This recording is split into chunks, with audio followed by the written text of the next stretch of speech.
Hello everyone, I hope you all are doing good.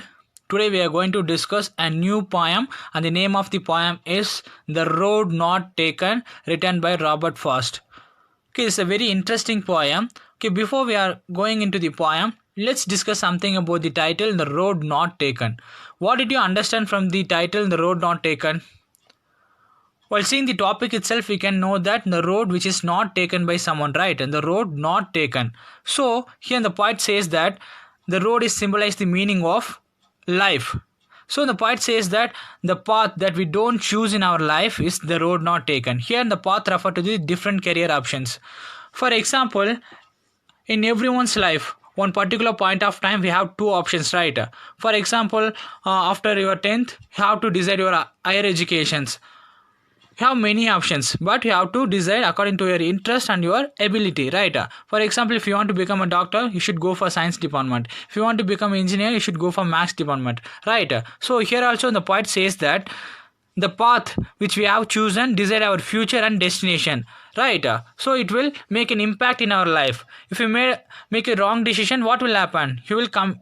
You won't come back and you will suffer. So we must be wise while choosing our career options, right? Okay, these are the points we are going to discuss in. So before we enter into the poem, it's important to discuss something about the poet, right? So in the poem The Road Not Taken, written by the Robert Frost. So you can see is Robert Frost in this picture. He was born in the year 1874, San Francisco, USA, and died 1963, Boston, USA. Okay, so Robert Lee Frost was an American poet. His work was initially published in England before it was published in America.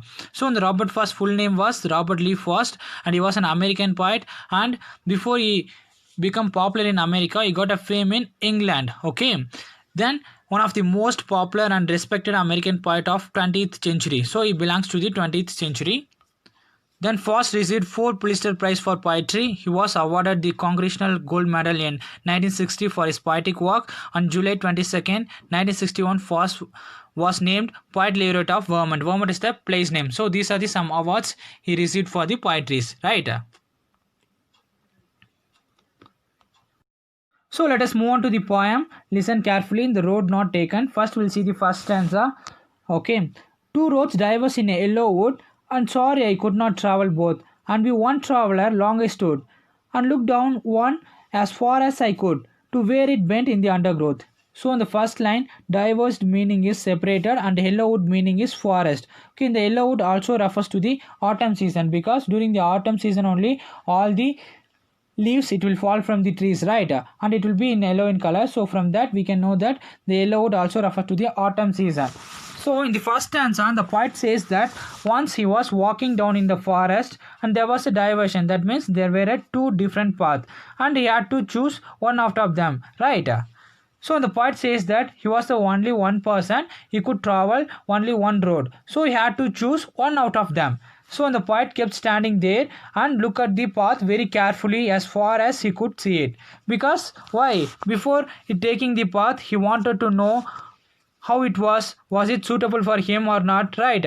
So he was able to see the path till from where it curved. After that, the road was filled with trees and bushes, right? Like that he explained in the first stanza. So in the first stanza, the poet was standing in the forest and there was a two different path, and from that he had to design any one. So he was standing there and thinking. Okay, so similarly in our life also, one particular point of time we have two choice, right? As I told you before. So on that time we should take time and think about the advantages and disadvantages of that, and whether it is suitable for us or not. Then only we take a decision on what path we have to choose, right? Understood the first stanza? Yeah, listen the second stanza. Then took the other just as fair, and having perhaps the better climb, because it was grazy and unwanted wear. Though as for that, the passing there had owned them really about the same. Okay, in this stanza, the first line, fair meaning is as good as the other one. That means equally. The second line, climb meaning is better option, and the third line, grazy meaning is unused, and unwanted wear means not had been used, right? So in the second stanza, the poet kept on looking at the one path for a long time. Why? Because he wanted to check if it is the right path for him or not. Then after some times he decided and started walking on the another path because he felt that the both paths were equally good. So the first line you can see he said that just as fair, that means equally, right? So he felt that both paths were equally good and started walking one of them. Then one more point you can see here, the path which he had chosen, who the poet. It is not used by the people because it was still green in color. From that we can know that the path not used by many people, right? So the poet taken the way which was not used by the many people, right? After that he walked on the path for some distance and he realized that both the paths were similar and worn out. Here the worn out meaning is old. So after he walked on the path for some distance, he came to know that both paths were similar. That is no different in both paths and both paths were old, right?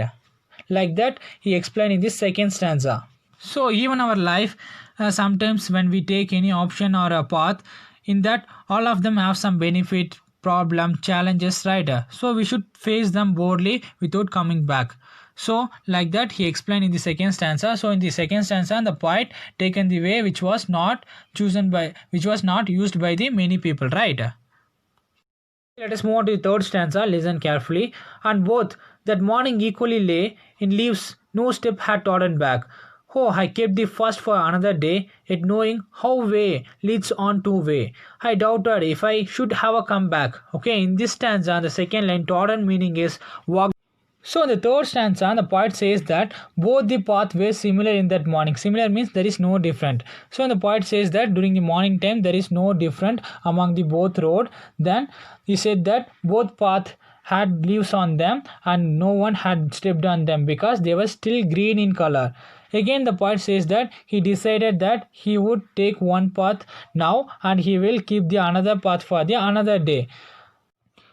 So however you knew that one way leads to the another way, right? So he says that it is doubt to come back again. Like that he explained in the third stanza. So in the third stanza the poet says that both pathways similar, so he decided that he would take the one path now and will keep the another path for the another day, but it is impossible. Like that he explained in the third stanza. Understood? We'll see the last stanza. Listen carefully. I shall be telling this with a sign. Somewhere ages and ages ends. Two roads diverse in a wood, and I took the one less traveled by, and that has made all the difference. Right? So in the last stanza, the poet said that in the future he will take a deep breath and he will say once upon a time he had reached such a point in life, that is there were two options for him, and that time he had travelled on that road which had been travelled upon by the less number of people. Like that he explained in the last stanza. Understood? So in the last stanza the poet said that in the future he is going to share all the experience he had got in his life. Right? Like this the poem ends.